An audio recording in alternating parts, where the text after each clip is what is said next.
கர்த்தருக்குள் பிரியமானவர்களே, ஏப்ரல் 14 இன்றைய பனித்துளிகளின் தலைப்பானது இனிமையான பயணம். வசனம் மத்தேயு 7வது அதிகாரம் 13வது வசனம். இடுக்கமான வாசல் வழியாய் உட்பிரவேசியுங்கள். கேட்டுக்கு போகிற வாசல் விரிவும் வழி விசாலமுமாயிருக்கிறது.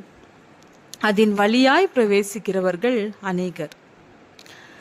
அதிகப்படியான பயணிகளை ஏற்றி செல்லும் பேருந்து, ரயில், சிறு வகை வாகனங்களை பார்த்திருப்பீர்கள். அளவுக்கு அதிகமாக பயணிகளை ஏற்றி சென்ற விமானத்தை பற்றி கேள்விப்பட்டிருக்கிறீர்களா?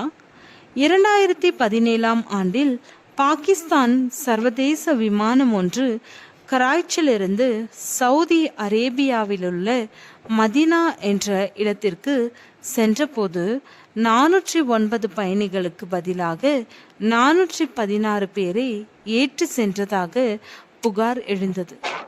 இந்த புகாரை விசாரித்த மேலதிகாரிகள் கூடுதலாக 7 பயணிகள் அந்த விமானத்தில் பயணித்ததை கண்டு பிடித்தனர். சக பயணிகளுக்கு குந்தகம் விளைவிக்கும் இது போன்ற சட்ட மீறுதல்களை கண்டும் காணாமல் விட்டுவிட முடியாது என கூறி அதில் சம்பந்தப்பட்ட ஊழியர்கள் அனைவரையும் பணி இடைநீக்கம் செய்தனர். விமானத்தில் கூடுதலாக ஒரு நபரை கூட ஏற்றி செல்லக்கூடாது என்பது சட்டம். அன்று அவசரமாக பயணம் செய்ய விரும்பிய சிலரை ஏற்றி சென்று கூடுதல் வருமானம் கிடைக்கும்படி செய்தார்களாம். 1. சட்டத்திற்கு புறம்பானவைகள். நாட்டில் எல்லாவற்றுக்கும் நடைமுறை சட்டங்கள் உள்ளன. சிறிதளவு அதிகப்படியான பணம் சம்பாதிப்பதற்காக அநேக சட்டங்கள் மீறப்படுகின்றன. அது தவறு. எந்த மனுஷனும் மேலான அதிகாரமுள்ளவர்களுக்கு கீழ்ப்படிய கடவன். இப்படி தங்களுக்கு கிடைக்கும் லாபத்திற்காக சில சட்டங்களை மீறும் போது மற்ற ஜனங்கள் பல விதங்களில் பாதிக்கப்படுகிறார்கள். அப்படியே பாதிக்கப்படாவிட்டாலும் சட்டங்களை மீறுவது குற்றம். 2. அதிகப்படியான பயணிகள். நாம் யாவரும் மோட்ச பிரயாணம் சென்று கொண்டிருக்கிறோம். இந்த பயணத்தில் அதிகம் குறைவு என்று எதுவும் கிடையாது.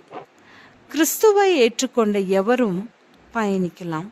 ஆனால் அந்த பாதை இடுக்கமும் நெருக்கமும் ஆனது. மத்தேயு 7வது அதிகாரம் 11வது வசனம். இந்த பாதையில் பயணிப்பவர்களில் அநேகர் பின்வாங்கி போவார்கள் என்று வேதம் எச்சரிக்கிறது. கிறிஸ்துவின் கிருபையினாலும் பலத்தினாலும் நாம் அதில் பயணிக்க முடியும். இக்காலத்தில் எதையும் மறைக்க இயலாது. இந்த விமானத்தில் அதிகப்படியான பயணிகளை ஏற்றிவிட்டு மேலதிகாரிகள் கவனிக்க மாட்டார்கள் அல்லது கண்டுபிடிக்க முடியாது என்று ஊழியர்கள் நினைத்திருக்கலாம். ஆனால் நவீன விஞ்ஞான கண்டுபிடிப்புகள் மூலம் உடனடியாக எந்த தவறையும் கண்டுபிடித்து விடலாம். இந்த காலம் என்று இல்லை. எந்த காலத்திலும் தேவனுடைய கண்களுக்கு மறைவாக எதுவும் இயலாது. ஜெபம். பிதாவே, நாங்கள் பயத்தோடும் பக்தியோடும் உண்மையோடு உமக்கு முன்பாக வாழ கிருபை அருளும். ஆமென்.